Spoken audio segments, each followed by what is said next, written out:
com uma operação da Polícia Federal, Bolsonaro indo para a PF para colocar tornozeleira eletrônica, não poderá manter contato com o filho, com embaixadores, passar perto de embaixadas, e aí começam a chegar as notícias, né? 14 mil dólares encontrados na casa, um pendrive, agora uma petição do Rumble. O dia inteiro será, né, muito provavelmente com notícias que tratam dessa operação da Polícia Federal, Girão. E não tem outro assunto para a gente tratar inicialmente contigo, a não ser esse. Te pegou de surpresa, Girão? Bom dia. Paz e bem, meu querido irmão Pitoli, Borgo, todos vocês que estão nos ouvindo na Rádio Auriverde. Olha, não tem sexta-feira fácil, né? Não tem dia fácil no Brasil. É uma caçada implacável, né? E eu posso dizer o seguinte, que isso que está acontecendo hoje é uma tortura, né? A gente está vendo uma tortura ao ex-presidente da República, está preso. Isso aí, a prisão domiciliar, sem poder falar com o filho, é prisão, né? E isso mostra realmente um regime destemido, é o estado de exceção escancarado no Brasil, com a anuência do Senado Federal, né? E essa semana foi muito emblemática. É só não ver quem não quer um Congresso totalmente anulado por uma decisão do dono do Brasil, que é o ministro Alexandre de Moraes, né? Que desfaz uma decisão soberana, né? A palavra que eles gostam de usar, uma decisão soberana do Congresso Nacional Brasileiro, né, com relação ao imposto do governo Lula do IOF.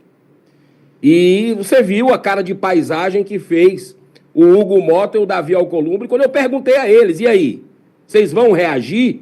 Qual é a medida de reação imediata com relação a essa humilhação da casa? Ou então vamos fazer o recesso, um recesso até 2027, não precisa voltar, porque começou o recesso oficialmente ontem do Congresso Nacional, aí nesses últimos 13 dias de julho. Mas para que voltar? Né? Tira a remuneração de todo mundo, acaba com esse teatro, porque é um teatro que está acontecendo no Brasil, e é muito cômodo para muitos senadores, para muitos deputados, ficar recebendo o dinheiro para fazer leis que numa canetada só são desfeitas, né, por um ministro do Supremo que não teve nenhum voto.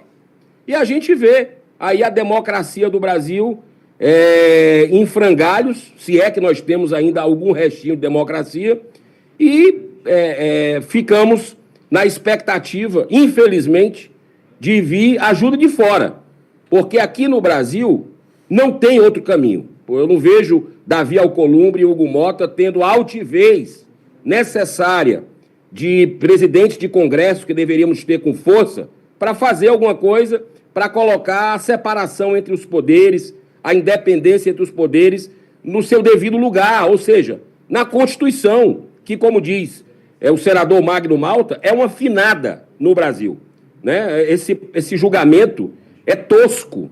O julgamento que a gente vê aí, em certas horas eles abrem as câmeras, fazem o espetáculo, e em certos momentos eles proíbem, né? Por exemplo, na época das acariações, eles proibiram qualquer divulgação. Então, é algo que não tem, são dois pesos e duas medidas, ao ponto da PGR ontem, Pitoli, eu fiquei estarrecido com o que eu vi, né, pegar o depoimento do Anderson Torres, passagens que tinham sido compradas há meses, né, pagas há meses, né, e na última hora o cara colocar em dúvida a boa-fé daquilo. Né, o cara chegar nas alegações finais, não tinha mais como efetivamente dizer que ele deveria ser absolvido, porque caiu toda a narrativa com depoimento de generais, dizendo que ele não estava em reunião nenhuma, e aí o cara vai pegar o negócio da passagem dele. Então, assim, surreal que a gente está vendo, o caso do Felipe Martins também, né, anulando aí as testemunhas, só ouve quem quer. Então, no Brasil, não tem justiça. Essa é a realidade. Fica a minha solidariedade ao presidente Jair Bolsonaro. Estamos em contato aqui com senadores, ainda os últimos resistentes a esse regime, para fazer alguma coisa coletiva, buscar alguma alternativa coletiva, né? Embora sejamos minoria, mas o Brasil precisa acordar. Só não vê quem não quer que essa ditadura da toga já chegou no limite do limite do limite. Girão, Borgo aqui conosco. Pois não, Borgo? Senador, grande prazer mais uma vez conversar com o senhor, um dia muito triste, né, na nossa República. Senador, o senhor, como é que o senhor sente, apesar do recesso, mas como é que o senhor sente os parlamentares, o Congresso, esses senadores, esses deputados, eles têm noção do que está acontecendo realmente com o Brasil, a ditadura, o regime ditatorial que está sendo implementado em nosso país, ou, na verdade, eles entendem, mas não querem se manifestar, eles estão com medo? Como é que está a realidade nesse dia aí, nessa semana em Brasília, no Congresso, apesar do recesso, né, mais uma vez eu digo, mas mesmo estando fora de Brasília, né, todos nós sabemos, estamos acompanhando o que está acontecendo. Esse pessoal, esses parlamentares, eles têm noção do que o Brasil está se transformando, senador? Fogo, é um Congresso apático, né? A apatia você vê no rosto, né? Assim, o receio de virar para eles a metralhadora, né? Porque nós temos um poder hoje no Brasil que manda e desmanda, e o Executivo é aliado político e ideologicamente com o STF, pelo menos com a maioria dos ministros. Você vê o governo Lula flertando o tempo todo, tá aí o exemplo do IOF, né?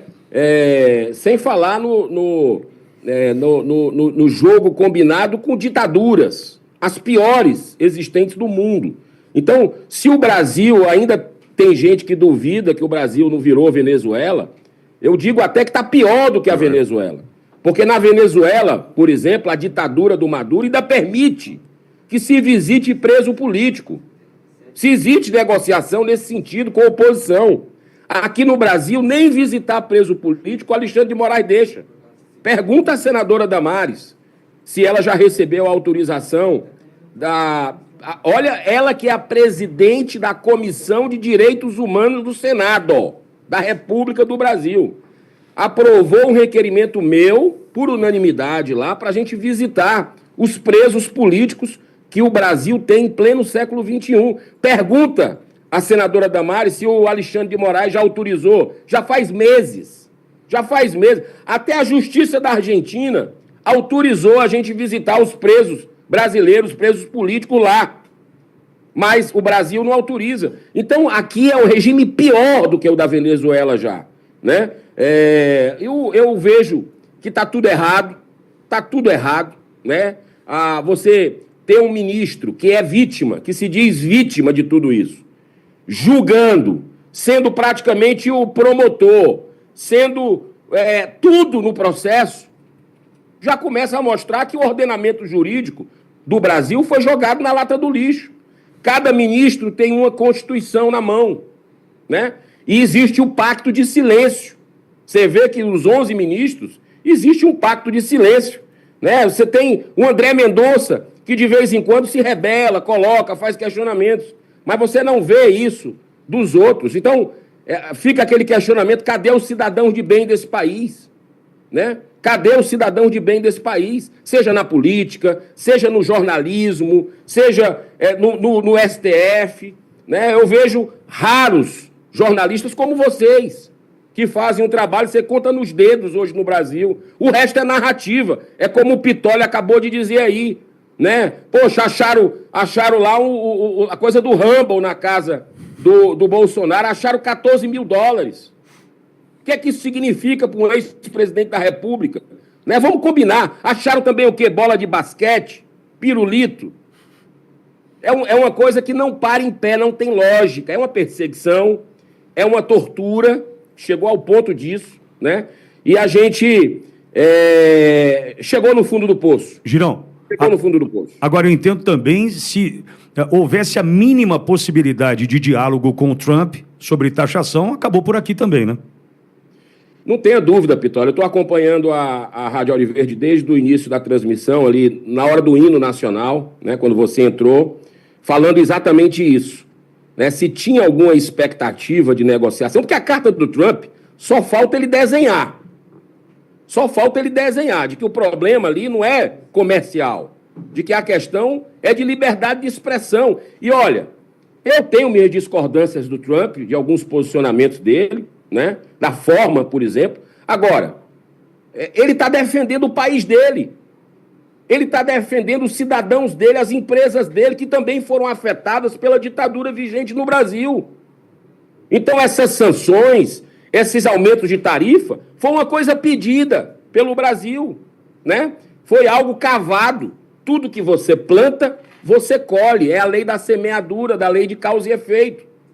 Então, a negociação é importante que se haja. Agora, precisa, primeiro, de uma reconciliação nacional. O Senado e o Congresso deveriam fazer o dever de casa. Mas o STF, que é o dono do Brasil, não deixa. E o Senado não se rebela. Esse é o problema. Desmoraliza-se, né? Então, qual é o dever de casa, Pittoli? É uma anistia. Precisava-se ter o bom senso das autoridades, porque, eu quero repetir aqui, olha, essa turma pegou em arma, essa turma que o Geraldo Alckmin disse que voltaria à cena do crime e voltou, essa turma, num passado recente, pegou em arma, sequestrou embaixador, sequestrou avião, assaltou banco pela ideologia deles e receberam a anistia. Olha que loucura. Agora, a turma de cá, vamos dizer, os brasileiros que não se dobram, né, às injustiças que estão acontecendo, de uma forma totalmente sem comando, de uma forma de protesto, foram à Praça dos Três Poderes, no dia 8 de janeiro, com bandeira do Brasil, com Bíblia, com batom, com direito a vendedor de picolé e de algodão doce. E essa turma foi toda arrastada sem prova nenhuma de que quebrou nada. Pittoli, quem quebrou, quem depredou, tem que pagar. É óbvio, é a ordem e o progresso, é a lei do Brasil. Mas não se tem prova de nada. Essas pessoas não tiveram o devido processo legal, a dupla jurisdição, a individualização das condutas, algo básico. Não tiveram também a ampla defesa contraditório. Os seus advogados nem acesso aos autos tiveram corretamente. Então, o que a gente está vendo no Brasil é uma obsessão pelo ódio ao Bolsonaro, é o ódio dos poderosos de plantão por ódio ao Bolsonaro, estão aí plantando terror na nossa nação. E isso o Brasil perde. Eu fico com o coração abafado com essa injustiça, mas também com brasileiros aí que estão pelos recantos de toda a nação, que vão sofrer perda de emprego com isso, que vão sofrer o custo dessa insanidade, dessas pessoas que por ódio estão fazendo essa perseguição. O Brasil vai sofrer economicamente com isso, já está sofrendo, e a tendência é piorar, porque parece que alguns querem até que o caminho seja realmente o Brasil fechar as portas, as cortinas da democracia e partir para outra situação, para outro regime oficial. Não vejo outro motivo. Por que o Brasil não fala de democracia para democracia com os Estados Unidos? É isso que o presidente americano quer. É isso que o presidente americano quer, que cesse essa caçada, né? Que seja respeitado os cidadãos americanos, as empresas americanas, e, obviamente, o Brasil possa tratar de democracia para democracia. Mas não. O Senado passou da hora de fazer um impeachment de ministro do Supremo Tribunal Federal. Não tem jeito. Essa semana passada, nós entramos com um do Gilmar Mendes. Essa semana agora, anteontem, nós entramos com outro da Carmen Lúcia. O campeão de pedido de impeachment é o Alexandre de Moraes. Temos lá dezenas de pedidos, né, assinados aí por milhões de brasileiros. O Senado tinha que fazer isso, aí pode ter certeza, e vai fazer. Um dia vai fazer, eu espero que seja antes, que nesse período de recesso haja uma reflexão coletiva de quem tem mandato, de quem quer salvar essa nação de fato, com base no diálogo. Chegou o GWM Tank 300 High 40, o 4x4 Turbo, para todos. Faz um impeachment, Pittoli. Borgo, você que está nos ouvindo, baixou de quem quer salvar essa nação de fato, com base no diálogo, mas cumprir o seu dever o Senado. Se o Senado faz um impeachment, Pittoli, Borgo, você que está nos ouvindo, basta uma análise, começar a analisar um dos mais de 60 pedidos de impeachment, pode ter certeza que vai ter um efeito pedagógico, vai ter um efeito de, peraí, cada um no seu quadrado, para a gente restabelecer o Estado democrático de direito no Brasil. O Senado precisa fazer isso, o brasileiro entende que isso é necessário, né? Mas nós temos ainda senadores que têm receio, têm medo, tem que furar essa bolha, tem que chegar e se posicionar com relação ao que está acontecendo no Brasil, porque o futuro dos nossos... Não é o nosso futuro, não.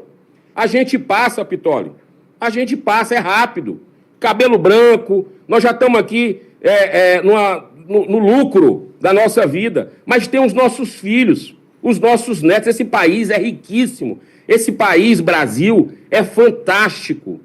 Não é porque o governo Lula está há 3 anos pegando a história da nossa diplomacia, de Oswaldo Aranha, de Rui Barbosa, de tantos outros nomes que promoveram o diálogo, a cultura da paz, né, a democracia plena no país. Não é porque o Lula está jogando por água abaixo que nós vamos desistir. Nós temos uma história, o conjunto da obra do Brasil é fantástico. Isso vai passar.